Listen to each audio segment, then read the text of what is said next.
All right, guys, today we're going to talk about futures betting and what exactly a futures bet is, how you would do it, some of the mechanics behind it, and we'll get into just what some of the advantages are and maybe disadvantages of betting on futures. Futures bets are probably the most popular in sports like golf, where you can make a futures bet on a Wednesday for a golf tournament that's happening over the weekend. So you may get confused when you go to your book and you look on your sports book for an event like a PGA tournament or a NASCAR tournament, and you're looking for that bet. It may be listed under futures.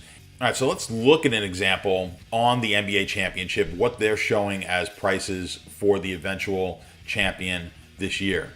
So if you have a look here, Brooklyn is the favorite at plus 250, with the Lakers the second choice plus 400, of course, in the West. So as you can see, we've got 20 teams this year who have qualified for the playoffs. What I want to do is transpose this over to Excel and show you a couple of things about futures. All right, so I made a quick and simple spreadsheet here. If we look, this is a hypothetical model. It's not an actual model that I built. I just plugged these numbers in to show you what a model could look like if you were modeling the rest of the playoffs through the championship for the NBA. So these are just made up numbers, and based on those numbers, I've got the odds. But firstly, let's look at the DK odds, which I placed in column D, and I converted those odds to probability because I want to show you that the probability added up is 120.19. You may ask yourself how that could be when we can't have a greater than 100% chance of a team winning. One of these teams is going to win. There's a 100% probability that one of these teams listed here will win a championship. There can't be a 120% probability that one of these teams wins a championship. And there also cannot be something less than 100%. It must equal 100%. This additional 20% is the juice being charged by DraftKings on this particular bet. Now, you will find juice on futures bets tends to be a lot higher than it is on, let's say, just a straight bet if you were betting the spread or a money line on a game. Now, the reason for this is the book does take a little bit more risk, or sometimes quite a bit more risk, on futures bets. Look at some of the payouts here.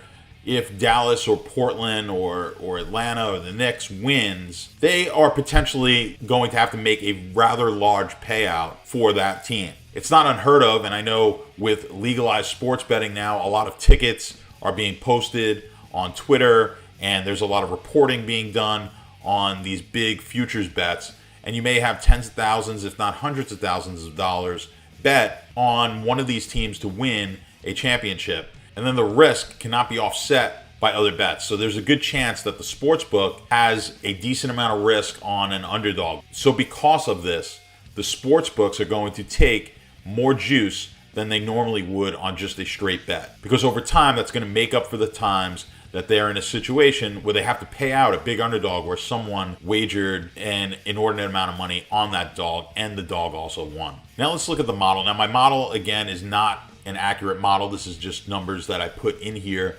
to visualize it for you and show you exactly what a model might look like if you were modeling for the NBA championship. Now, the first thing I want you to notice is my model is going to equal 100%. It absolutely has to.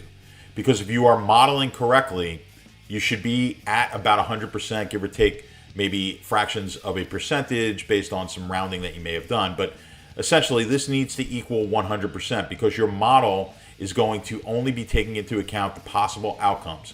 So if we look at every possible outcome, they must equal 100% because, again, only one of these teams is going to win, and exactly one of these teams is going to win a championship. So as you can see right off the bat, we're fighting a 20% VIG that the house is taking, as opposed to on these spreads and money lines where the VIG may be as little as 2, 3, 4%, depending on what kind of juice the book is taking on that bet. So understand going in, your futures bet in all likelihood is going to be negative EV. You're going to be in a situation where over time you're going to lose money on most futures bets. All right, so why would we make a futures bet if the odds are stacked against us, if the juice is that heavy? And the answer is a lot of times you're not going to want to make these futures bets. But just like any other bet, even though the juice may be skewed heavier into the favor of the sports book, depending on your model, the model that you may have built, the model you may be following from one of the experts over at the Sports Bet Army, in the Sharp app, you may be able to find an edge in some of the futures markets. Now, another reason people play futures